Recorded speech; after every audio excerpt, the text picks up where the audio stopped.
కూటమిలో ఒకరినొకరు పూడుకునేటటువంటి కార్యక్రమాలు చేయటం తప్ప మరొకటి ఏమీ కనిపించలేదు.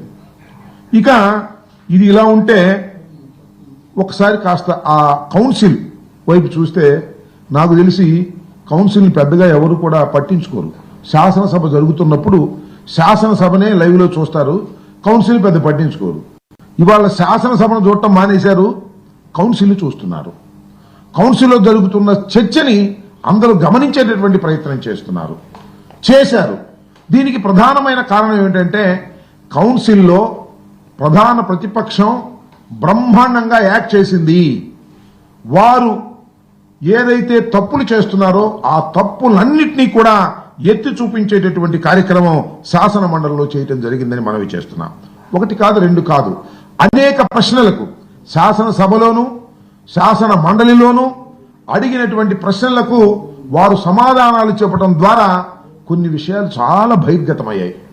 మీరు చూశారు కదా, అసలు తెలుగుదేశం కూటమి అధికారంలోకి వచ్చిన దగ్గర నుంచి జగన్మోహన్ రెడ్డి గారి మీద, వైఎస్ఆర్ కాంగ్రెస్ పార్టీ మీద బురద జల్లే కార్యక్రమం, అప్రతిష్ట పాలు చేసే కార్యక్రమం చేస్తూ ఉన్నారు.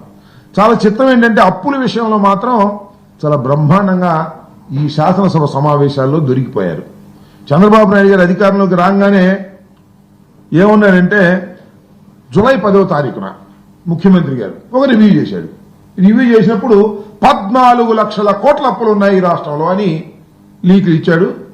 వారికి ఉన్నటువంటి ఎల్లో మీడియా, ఆంధ్రజ్యోతి, ఈనాడు 14 లక్షల కోట్ల రూపాయలు అప్పులు చేశాడు జగన్మోహన్ రెడ్డి గారు. ఈ రాష్ట్రాన్ని సర్వనాశనం చేశాడు, అప్పులు చేసేశాడు, ఇక మేమేం చేయడానికి వీల్లేనటువంటి పరిస్థితి చేశాడని ముందు ఆ రకమైన ప్రచారం చేశారు. మళ్ళా ఇదే వాస్తవాల్లోకి వచ్చినప్పుడు చంద్రబాబు నాయుడు గారే మళ్ళా ఏం చెప్తాడంటే ఒకానొక సందర్భంలో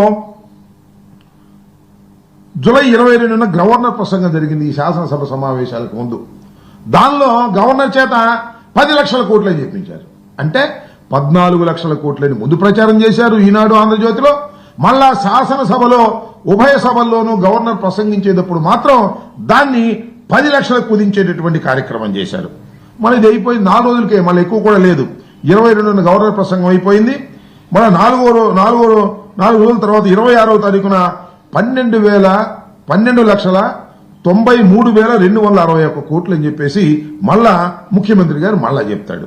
ఇలా అప్పుల విషయంలో కుప్పిగంతులు వేసేటటువంటి కార్యక్రమం.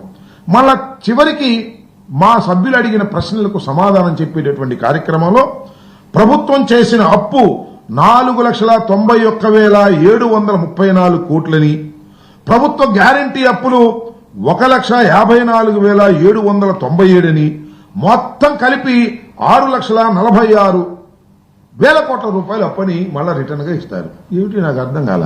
అంటే చంద్రబాబు నాయుడు గారి కుట్రనండి, వ్యూహమనండి, ఉద్దేశం ఏంటంటే రాష్ట్రాన్ని జగన్మోహన్ రెడ్డి గారు అప్పుల పాలు చేసిపోయాడు, అందువల్ల మేమేమీ చేయలేకపోతున్నాము అని చెప్పుకోవడం కోసం లేని అప్పులు ఉన్నట్టుగా, లేని తప్పులు చేసినట్టుగా చూపించేటటువంటి ప్రయత్నం చేశాడు. ఎప్పుడు శాసనసభ బయట, శాసనసభలో కూడా నాటకం ఆడారు.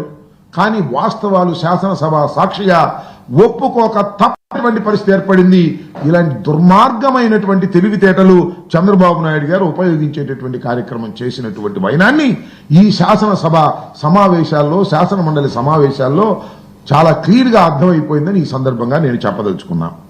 అదే మండలికి సంబంధించి వచ్చినప్పుడు మండలిలో మా సభ్యులు బొత్స సత్యనారాయణ గారు నాయకత్వంలో అమోఘమైనటువంటి పర్ఫార్మెన్స్ ఇచ్చారు.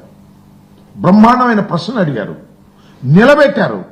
ప్రభుత్వం చేస్తున్నటువంటి దుర్మార్గమైనటువంటి కార్యక్రమాలని, ప్రభుత్వం చేస్తున్నటువంటి అప్రజాస్వామికమైనటువంటి విషయాలని బయట పెట్టేందుకు చక్కని ప్రసంగం